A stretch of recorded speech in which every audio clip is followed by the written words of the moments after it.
when we manifest something new for the first time-ish, so for the first time in our lives, we have a very positive experience with a specific technique, for instance, working out for us. So we do it, it works, it manifests, and then we think, oh yeah, I got it now. And then a little while down the road, we remember, oh, this technique or this thing, when I used to do this, whether it was a specific affirmation or journaling or visualization, really doesn't matter. Whatever it was that you did, you think, oh, I used this before, it worked before, so let me go do the same thing again, and then it doesn't work. And this is frustrating as hell, because you think, I'm doing exactly the exact same thing that I was doing before when it worked.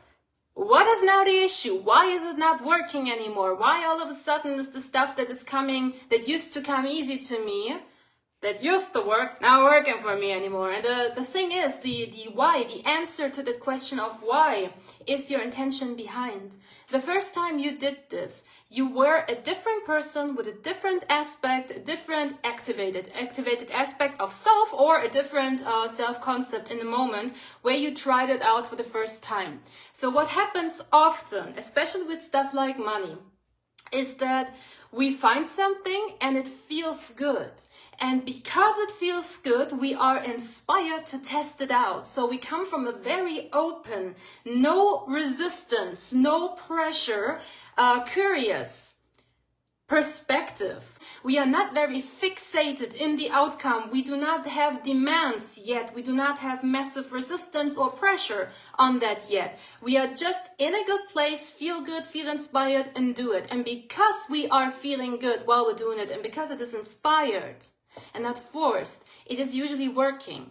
And it usually keeps going for a little while. It's often that it takes a little while for this momentum of this is working to die down again. We are not necessarily used to keep steady in a specific positive mindset or self-concept. Every segment of your day, every new chapter that you experience brings with it new conditions, new surroundings, new triggers, and new different responses from you. So we are essentially swapping or swooping in and out of mindsets and in and out of self-concepts like this constantly.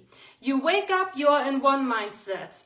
You remember something, boom, different mindset. Different aspects are triggered in your brain, different neural pathways are triggered, different reflexes, algorithms, I called them, are being triggered, and you just go live according to them, respond, think, feel according to these triggers, essentially. And I know that in this whole manifesting community, the word triggers seem to be something negative, something not good for us, something that we're supposed to avoid, but it's actually not true. A trigger just means that it's giving action for something new. Even small things like I wake up and I need to pee is a trigger for me to get my body moving so that I can then leave my place of rest.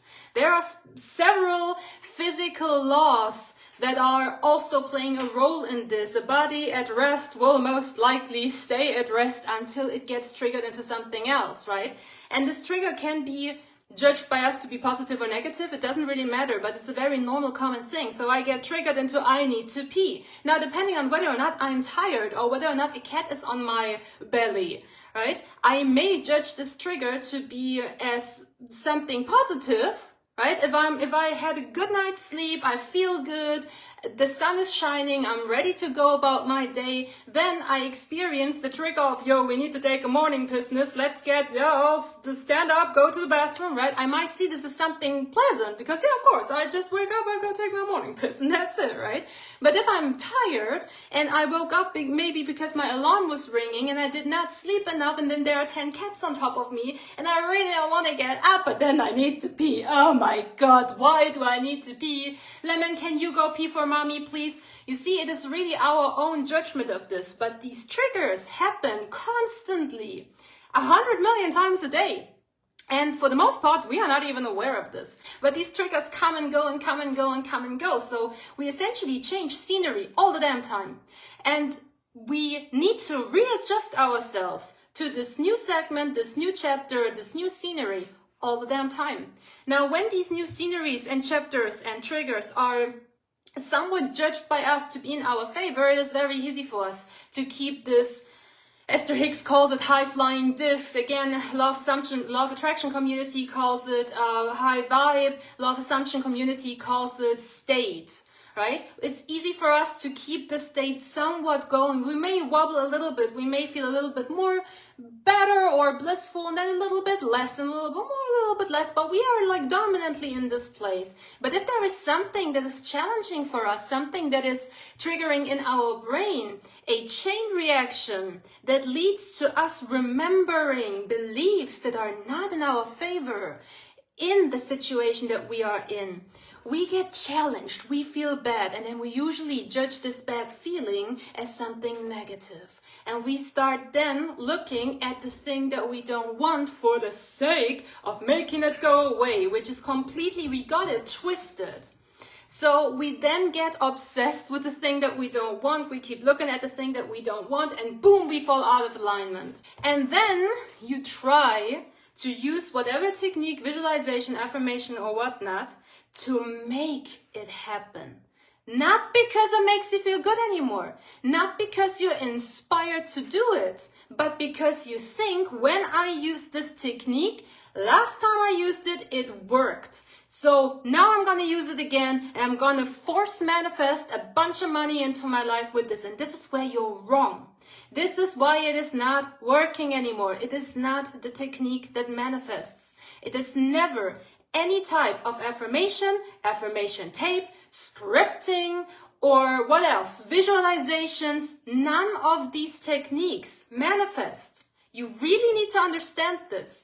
These are exercises that are supposed to make you feel good about the thing that you want. Those are exercises that you do for two reasons. A, familiarize yourself with it, get used to it, and B, enjoy it. It is fun talking about the things that we want in a positive way. It is fun gushing over somebody else when we have a crush on somebody. It is fun talking about money and all the things you're gonna buy with that money. It is fun to create in your little mind's eye the car that you want to buy or the house that you want to build for yourself. It is fun, and this is why it's working. It is not the technique. You do not need a technique to manifest anything. You wake up in the morning in a manifested world that is there. You did not lift your finger. You did not sit on your ass and visualized your heart pumping for it to pump. You did not have to actively sit down and write, I am breathing in and out, and in and out, and blinking, in and out, and blood pumping. You don't need to do this. All of this stuff happens automatically for you. So your intention and your attitude, your reason for why you use these affirmations or visualizations to manifest money, this is what has changed. And this is what needs to go back. So if you are in a space like this, the only thing that you gotta do, and it's really the only thing, is drop it. Drop this topic. It is too spicy. It is too on fire. It is too inflamed right now to do anything with it. Any action, any meditation, any affirmation, any visualization, anything that you would be doing now for the sake of changing this would just feed more energy into it being the way it is, the unwanted way. And this is what I mean when I talk about the bubble worlds. Your circumstances are essentially a bubble world. And within, while you are in the bubble world, nothing that you can do will ever change that bubble world. You're in it. Okay, keep that in mind. Drop the idea of money. For now, I don't fucking need it. For now, I'm okay. We're at the end of the month. Potentially rent has been paid. All the stuff that needed to be paid has been paid. If you really are in a very stressful situations, not just talking about you, Alice, right now, I'm talking about anybody who's listening.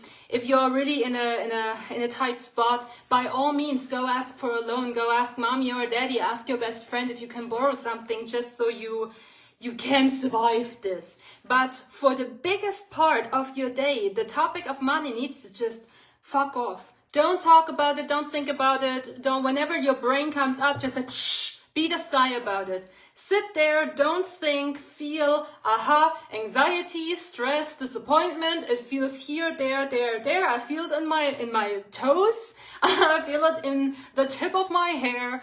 Cool. Breathe out, be the sky. Let it fall through you. Moving on.